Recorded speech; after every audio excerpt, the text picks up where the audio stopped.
పంచాయతీల విలీనమే ఆ మున్సిపాలిటీలకు శాపంగా మారింది. నిధుల కొరతతో అభివృద్ధి కూడా అంతంత మాత్రమే. ఈసారైనా కోర్టు కేసులు క్లియర్ అవుతాయా, కోర్టు స్టే కంటిన్యూ అవుతుందా అనే దానిపై ఇంకా స్పష్టత రాలేదు. ప్రజాప్రతినిధులు మాత్రం ఎన్నికలు జరుగుతాయన్న ఉద్దేశంతో ప్రచారం కూడా మొదలుపెట్టారు. దీంతో స్థానికుల్లో గందరగోళం నెలకొంది.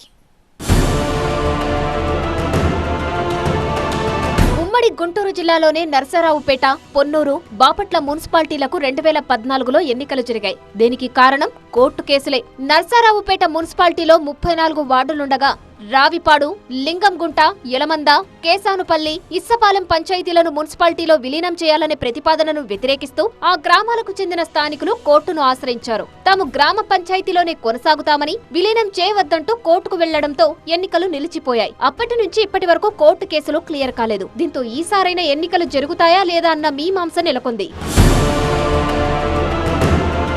ఇప్పటికైతే 4 పంచాయతీలకు సంబంధించిన కేసులు వాపసు తీసుకున్నారు. మరొక పంచాయతీకి సంబంధించిన కేసు పెండింగ్ లో ఉంది. అది కూడా క్లియర్ చేయించి ఎన్నికల బరిలో దిగాలని ఎమ్మెల్యే అరవింద్ బాబు ప్రయత్నాలు చేస్తున్నారు. ఖచ్చితంగా ఎన్నికలు జరుగుతాయన్న ఉద్దేశంలోనే ఎమ్మెల్యే ఉన్నారు. ఇప్పటికే ఎన్నికల ప్రచారాన్ని కూడా ప్రారంభించారు. మున్సిపాలిటీలోని అన్ని డివిజన్లలో ఆయన పర్యటిస్తున్నారు. మరి ఎన్నికల నాటికి ఏం జరుగుతుందో చూడాలి.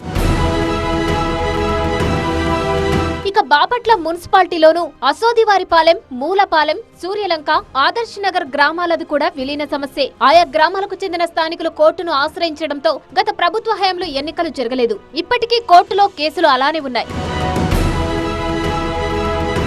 మరోవైపు పొన్నూరు మున్సిపాలిటీకి కూడా విలీన పంచాయతీల బాధ తప్పలేదు. చింతలపూడి, కసుకర్రు, పెద్దేటి కంపాడు, వడ్డిముక్కల, ఆలూరు, తాళ్లపాలెం పంచాయతీలను విలీనం చేయాలనేది ప్రతిపాదన. అది శాస్త్రీయంగా లేదంటూ స్థానికులు కోర్టును ఆశ్రయించడంతో ఎన్నికలు నిలిచిపోయాయి. ఈ 3 మున్సిపాలిటీలోని ఈసారి ఎలాగైనా ఎన్నికలు నిర్వహించాలని స్థానిక నేతలు తీవ్ర ప్రయత్నాలు చేస్తున్నారు. మరి ఎన్నికలు జరుగుతాయా లేదా అన్నది తెలియాలంటే కొన్ని రోజులు ఆగాల్సిందే.